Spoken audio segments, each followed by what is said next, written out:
Hinog na. Oh. Piningas ko lang gano'n eh.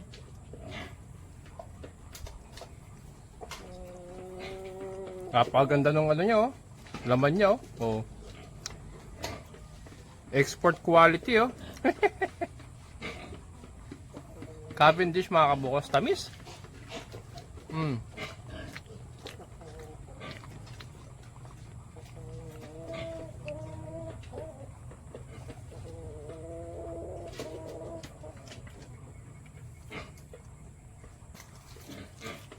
Hinong sa puno.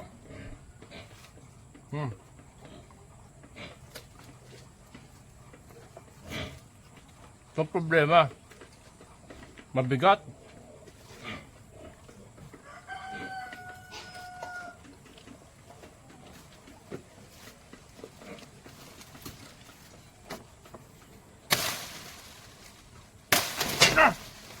Ang bigat.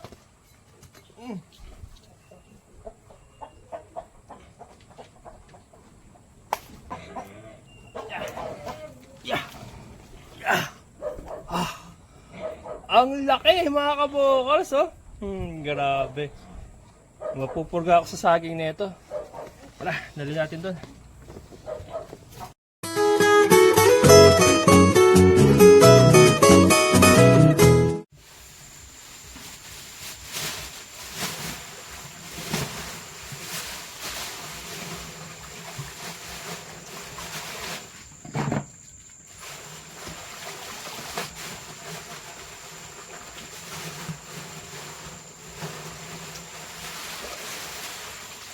Hello mga kabokal.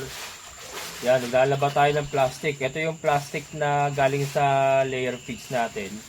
Yung plastic sa loob ng sako. Nilalaban natin, tapos dinidisinfect ko.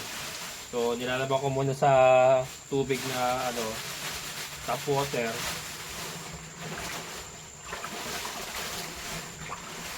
Yan. Of course, para matanggal yung mga dumi. Saka yung mga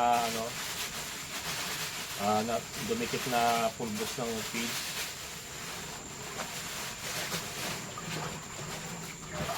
Tapos babalik na rin natin yan mga kabukal.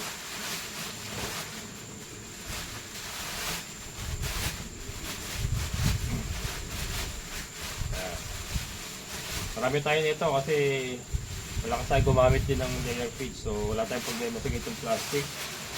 Malaking bagay ito.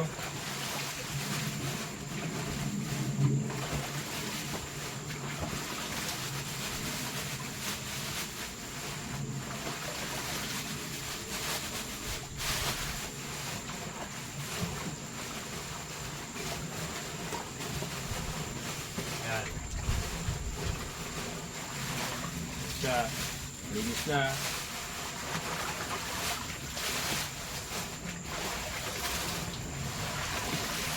Tapos ewan kung kita nyo.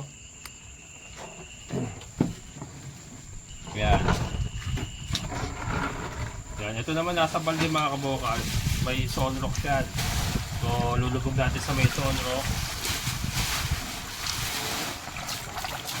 So tapon na natin to. Tapon na to. Yan, diretso sa papaya yan. Sabay tilig na.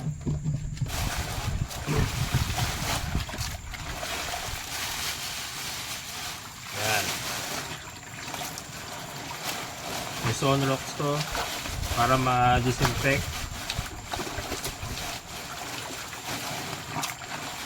Balik na rin natin.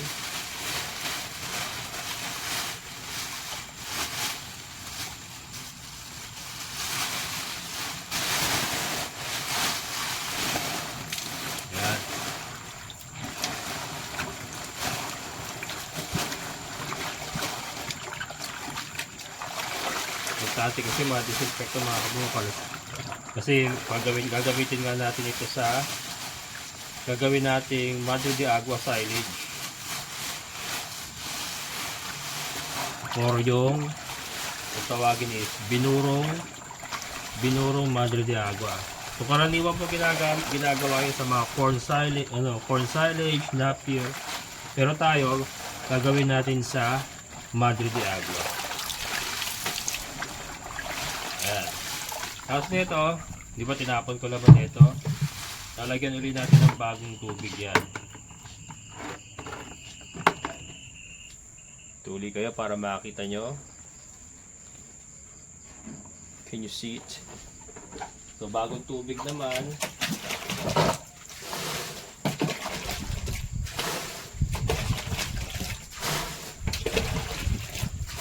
Dati, yung nagpe-ferment tayo, wala akong nilalagay na plastic.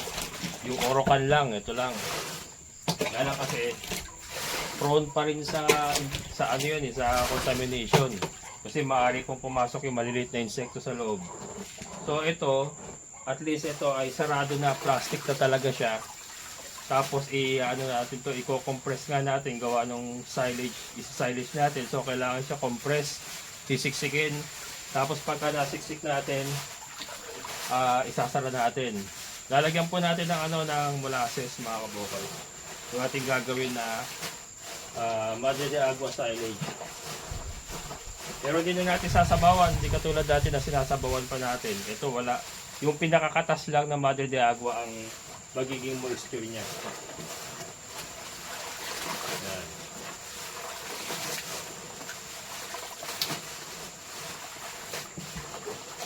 Naman natin mabuti.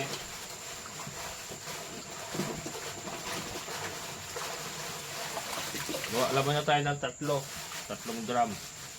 Sunod-sunod na yung mga kabokal, pupudpurin ko na yung mga Madre de Agua. Lahat yan sa silage natin. Kasi nasa lote ni Ate Nimpa. Tapos tuloy-tuloy lang, bibili ako ng mga ganitong drum. 200 lang naman to sa mga bakery sa San Jose del Monte. Pinaglagyan ng margarine. Yan, so binaliktad ko.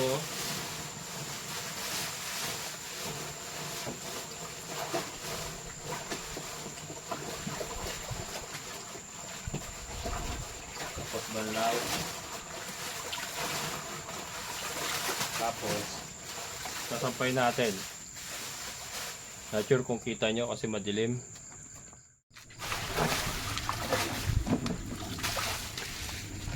Yan. Sampay natin mga kabokal.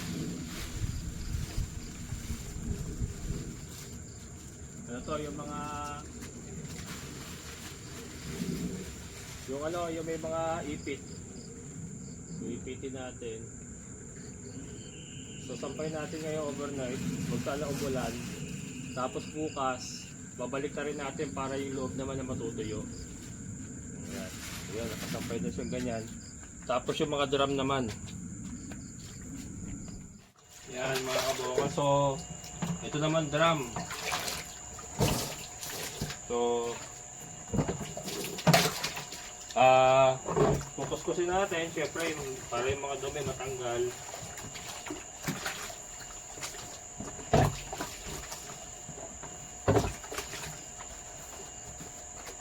Tapos, siyempre gagamit din tayo ng Sonrox. Ito, Sonrox. Pang disinfect.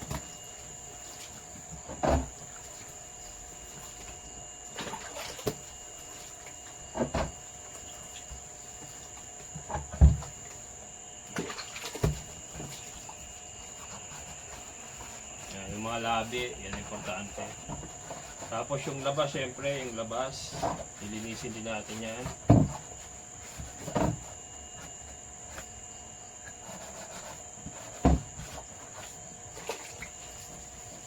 Yan. Para maganda tignan, saka malinis talaga. Kasi nga magbuburo tayo ng Madre de Agua para hindi talaga makontaminate. Ito, tuloy-tuloy na to mga kabokals. Once na makampisahan ko itong pagbuburo ng Madre de Agua, tuloy-tuloy na to. So ang gagawin nga natin, hindi muna natin gagamitin primero, ipunin natin. Mag-iipon tayo ng silage na Madre de Agua. Pagka marami na, let's say, yung target ko nga maka 20 peraso tayong ganito, 20 gram tayo bago natin galawin. Para talagang hindi tayo maubusan. Tapos tuloy-tuloy lang ang gawa. Tuloy-tuloy lang ang gawa. Kahit patatlo-tatlo, at least na napapalitan. Ayan. Yun ang plano ko. Kasi limitado yung ating tanim. So yung ganung paraan kasi magkakaroon ng pagkakataon yung mga Madre de Agua na na makarecover muna. Kasi may mga may mga nauna na buro or na silage. So may pagkakataon yung Madre de Agua na magsibol uli. Yan, para tuloy-tuloy lang tayo. 20 peraso siguro, okay na yun. Na yun. Kaya na masustain na yung kaya na masustain na yung pangailangan ng ating mga alaga na hindi tayo kinakapos. And syempre tuloy-tuloy yung ating pagpaparami ng ating mga Madre de Agua.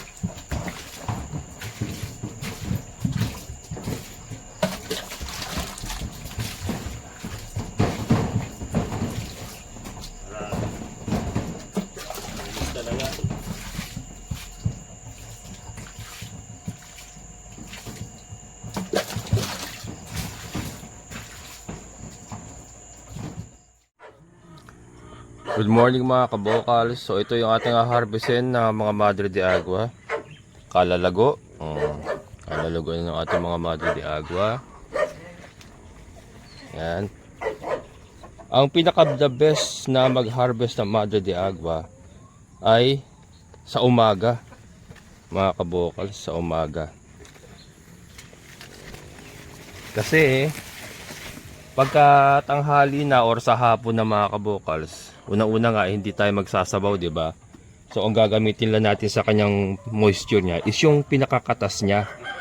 Kaya mas maganda po sa umaga tayo mag-harvest para po mas makatas siya. At saka ito base po sa aking mga nabasa, may tendency po na mapait siya pagka tanghali po siya or yung nainitan na siya. Pag sa nainitan na siya, parang nagkakaroon po siya ng chemical reaction. Medyo pumapait po yung kanyang dahon. So yun po, pagka umaga kasi hindi pa siya masyado nainitan. So yun, ngayon po yung mag-harvest tayo, pero yung ating Cavendish ay hinog na. Ayan, hinog na. Hindi, naninilaw-nilaw na mga kabokals at may bumiyak na. Yan, may bumiyak na. So mamaya harvestin natin yan. Pero yan, pwede namang harvestin mamayang hapon. Madre de Agua muna. At mas importante ito. Actually, tanghali na nga ako. Dahil tanghali na ako nagising gawa nung nag-edit pa tayo kagabi. Alauna na rin nakatulog. So yung 10 PM ko na sleeping hour or sleeping time ay hindi rin naman nasusunod na. So ito, minarawan ko na yung ating mga hinugasan drum kagabi. Itataob ko yung mamaya, sasapinan ko lang muna ito. Itataob natin mamaya para matuyo, and then ito ibabalik na rin ko mamaya pagka nainitan na siya. Nagsa-sunbathing si Beauty mga kabokals. Sunbathing cow. Sunbathing cow. Si Beauty. Saka yung ating duck killer. Duck killer. Mamaya lalabas ka. Wait lang. So ito po yung mga harvestin natin. Ito lang muna sa loob. Yung sa kabila sa lote ni Atinin pa, sa usunod na yon. Pero ito, siguro ito ay kaya na pong punuin yung ating 3 drum. Ito mga nandito sa loob. Ayan. So let's go. Harvest tayo mga kabokals. Unahin ko muna ito bago ako magpakain kasi yung hinahabol nga natin yung sikat na araw, wag muna tumindim at ma-harvest ko muna lahat ito. Ayan, syempre gagamit tayo ng malinis na sako mga kabukals, yung bago. Ito yung mga pinaglagyan natin ng layer feeds na bago.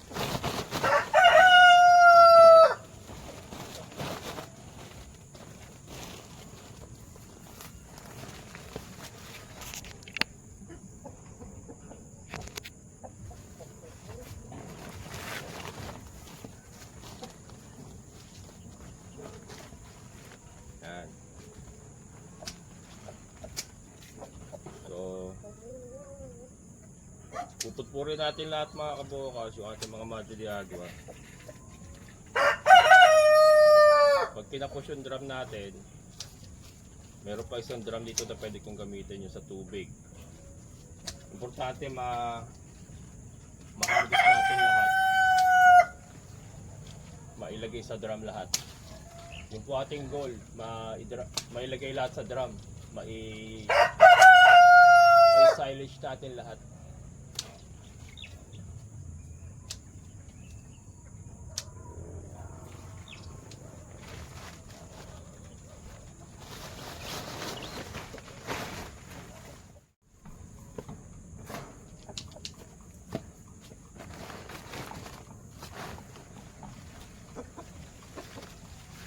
Itong technique niya pag mataas na.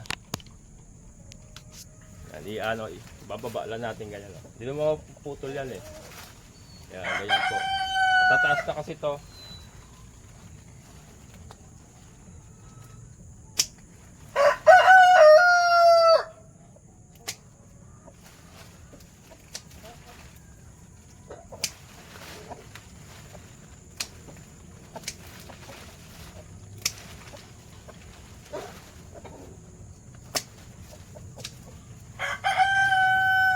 Sinasama ko nga po yung tangkay para po ma-chop din.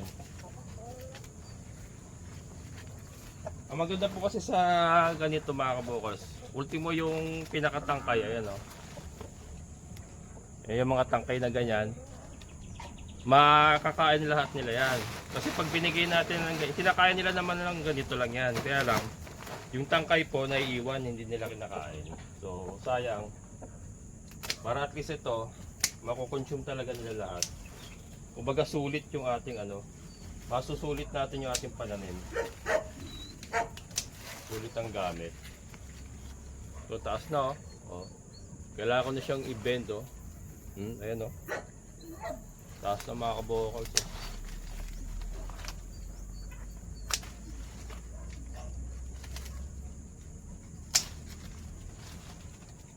Tapos nito siguro mga 3 weeks or 1 month meron na ulit.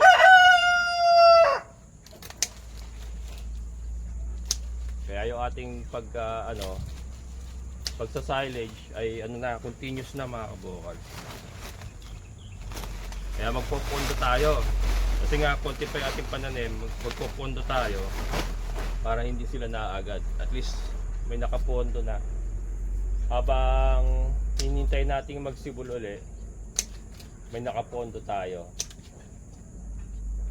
So ito hindi natin pinuputol yung dulo mga kabukals. Ayan ititira natin yan para continuous pa siyang hindi siya matagal kasi pag pinutol natin yung buong puno, tendency niya mas matagal siya magsibol uli. Unlike yung ganito kasi, mas mabilis siya maka-recover ba? Mabilis siya tumubo.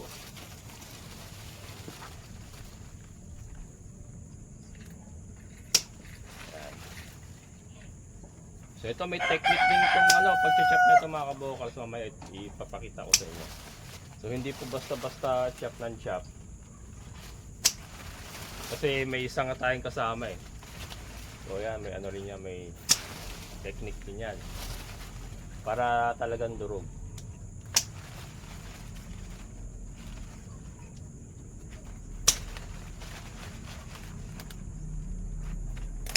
Plano ko alas 6. Hindi pinaya eh. Alauna pasado na ako nakatulog dahil tinapos ko pa yung edit ko para may upload natin ngayon. Ganun po routine ko kasi talagang sa dami ng ginagawa ko kasi gabi na rin ako natapos maghugas kagabi ng mga drum eh. Gawa nung hindi ko nga magawa sa araw dahil marami tayong ginagawa sa araw. So sa gabi ko ginawa kagabi. Natapos tayo alas 10 na rin kagabi. Tapos kumain pa ako, naligo pa. Tapos nag-edit pa tayo ng video natin para may upload tayo ngayong umaga. Hindi ko rin kasi pwede pabayaan yung upload mga kabukal. At yan ang ating pinagkukunan ng income ngayon, yung ating upload. Kaya maraming salamat po doon sa mga hindi nag-skip ng ads. Malaking bagay po ang itutulong nyo kay Kabokals.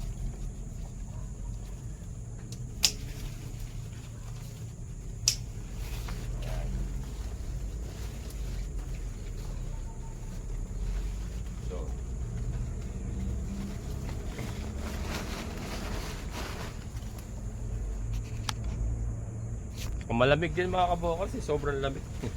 Napakalamig ngayon. Wala pa naman akong katabi. Ang katabi ko unan. Lamig dito. Kaya mahirap din bumangon sa umaga. Tapos puyat ka pa.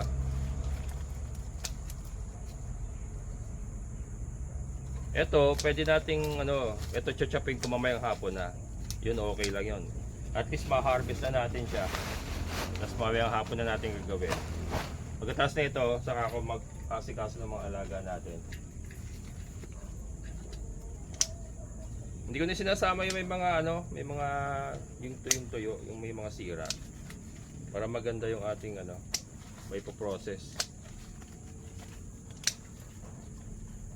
Ngayon na lang uli ako makapag-gaganito. Pero yung dati kong ginagawa mga Kabokals, kung kayo po dati na nakatutok sa akin, di ba sinasabawan natin na may asin? Pero this time, silage style lang gagawin natin. Walang tubig, gatas lang.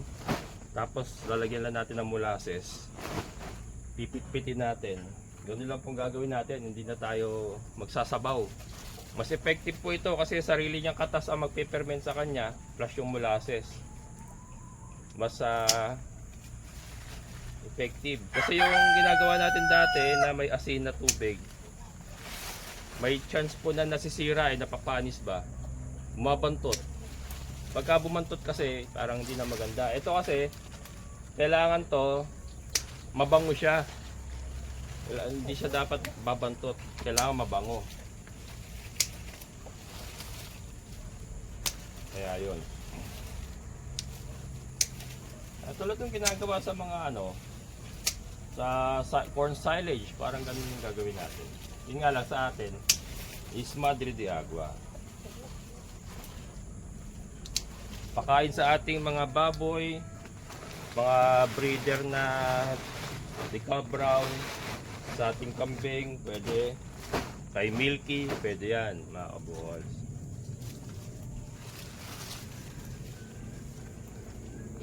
Ano? Tatangkad na. Pasensya na doon sa mga umu-order po ng ng cuttings, wala pa po tayo. Kasi inaayos ko pa po, pinararami ko pa. Pero eventually makapagbebenta rin po tayo niyan. Pagka naparamin talaga natin ulit.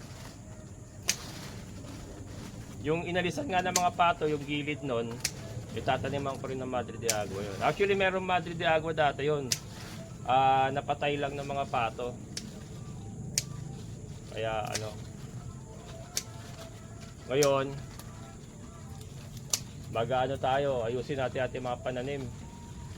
Papalibutan talaga natin sila. Yun. And someone is calling. Who is that calling on my phone? Tumatawag mga Kabokals. Pananiningil ng utang. Tinatawagan ako ng pag-ibig walang yan. Tatawagan ako ng pag-ibig mga Kabokals. Lunes pa naman ngayon. Lunes ngayon 3 months behind. 3 months behind. Tinatawagan na ni pag-ibig. Pero maayos ko din yan. Maayos din natin yan. Lahat ng yan ay may solusyon. Tuloy lang ang laban.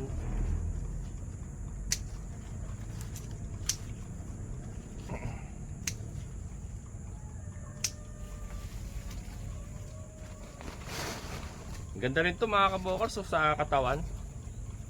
Maganda rin ito sa ating kalusugan, yung morning sunlight.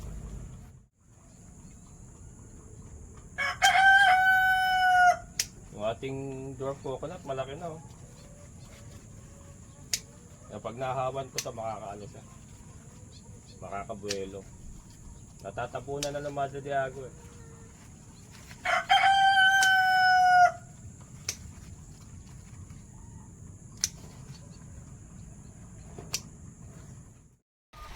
Ayan. Clear na mga kabokals oh. Yan, napudpud na natin oh.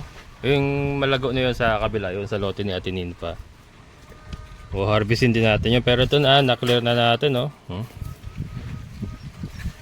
Food na oh. Yan. So ganyan lang po mag-harvest mga kabokals. Ayan, oh. So lahat po ng sanga sa gilid, yan oh. Pinutol ko. Tinira ko lang pinakatuktok. Tapos magsisibol uli yan. Yan, sa mga node na yan magpuputukan uli yan. Mapapanibagong sibol yan. Ganun po yung Madre de Agua. Kaya ayan.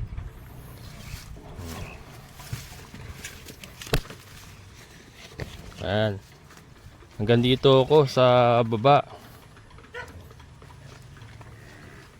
Dami tayo nakakuha. 3 sakong punong-puno. Saging natin oh. Tordan.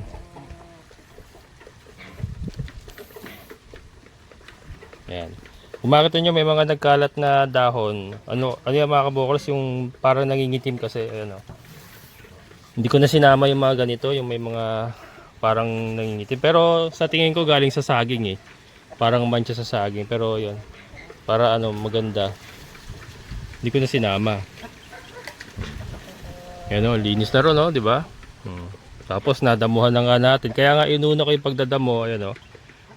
Inuna ko yung pagdadamo bago natin hinarbisan. Para okay sa alright. So hanggang dito ko. Ayan. Ito yung huli kong natabasan. Ito meron pa. So paikot pa uli dito. Dami natin sa aging mga kabokals. Lakas ng hangin no? Lakas ng hangin. Lumuyog-yog yung ating saging oh. Lumuyog-yog oh. Yan. Dito. Paikot pa yan dun sa may gilid ng kambingan. Meron din tayo ron. Ayan. Parang may ano to. May ano ah. May biyak mga kabokals. Yan. Tapos ito ha. Puputulin na natin mga kabokals kasi hinog na oh. Naninilaw pala tong Cavendish. Kasi ang alam ko saging na green to eh. Bumibili ako nito sa palengke dati. Green lang siya eh. Pero ito naninilaw oh. Hinog na eh oh. Lambot oh. Hinog na. Putulin natin kaya lang bigat nito mga kabokals. Bigat nito. Wala ako ng pamutol ng tabas. Kaya mga kabokals. Hinog na oh. Oh. Parang may kagat na nga yata ng ano to, paniki.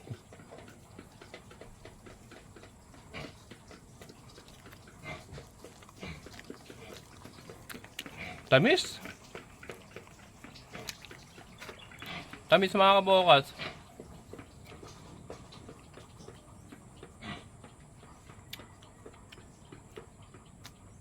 Bilhin natin yung may ano, may kagat.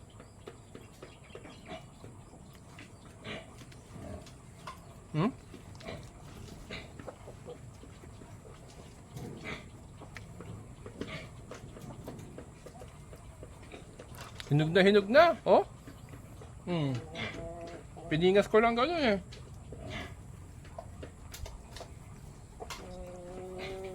Napakaganda ng ano niya, oh. Laman niya, oh. Oh. Export quality oh. Cavendish mga kabukos, tamis.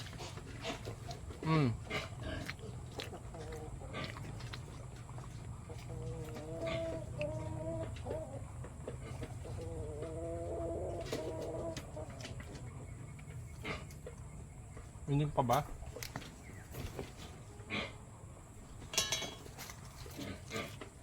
Hinong sa puno?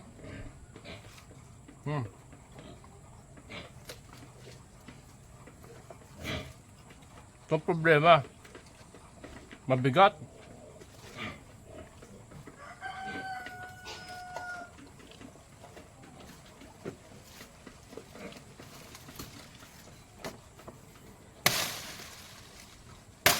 Ah! Ang bigat!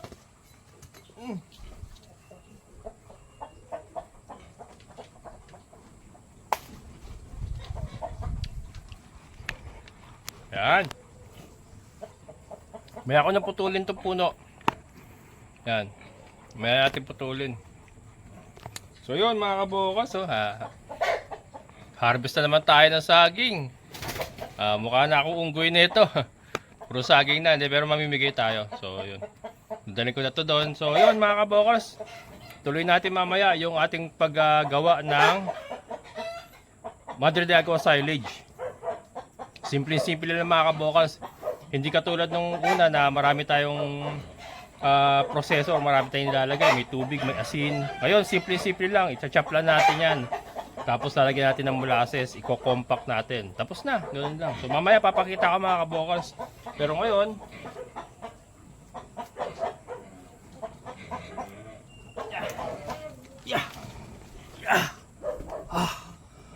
ang laki mga kabukas, oh.